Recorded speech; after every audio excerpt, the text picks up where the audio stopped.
Somewhere, Frank Lloyd sketches, Frank Lloyd Wright sketches, that some of his designs for falling waters and everything.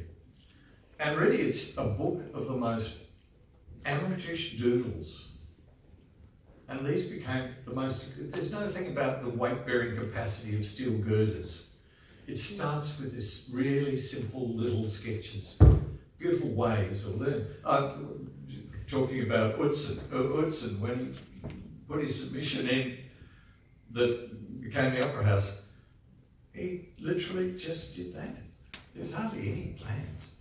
There's nothing. A lot of other people put in structural drawings and weight,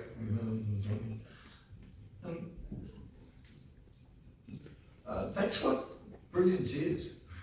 It's brilliance to give your brain space. And so much of production is, because of the exigencies of money and time and effort, everything, just quarantines your brain, drives you into places and forces you to make decisions that you wouldn't normally make if you've given space. I know when I was doing Rate with Peter Duncan, I largely wrote it in bars around the world. Many folks would say it sounded like that. But we would meet, shoot the breeze, discuss the world, sport, and head off to lunch. Then I'd write some version of what we'd roughly spoken about. When I hit a wall, I would repeat, and vice versa. Then we would get together in another bar and determine whether our scripts had anything slightly in common. They never did. Actually, the first two series I ever wrote with the late John Clark involved exactly that model. With John, you would be pushing to get an hour of actual writing in a day. But when we would go out, we would swim, we would talk, we would shoot, we would play golf, we would have fun, we would talk to 1,000 other people. But when we came to sit down and write, you realise that John had just been preparing himself all day for this hour because he knew, and so much of the conversation that happened in that day, and so many of the people he talked to and saying would all of a sudden just transmit onto the page.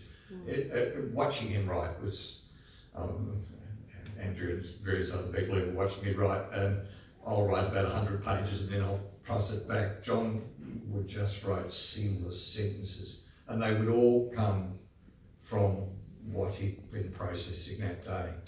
And so many productions narrow that and saying, we're going to create meetings all, for the next 3 days, we're going to do that, and we're going to get an idea for a series. It doesn't happen. I think I've just had a brain transplant here. It's moved my head and I shouldn't have.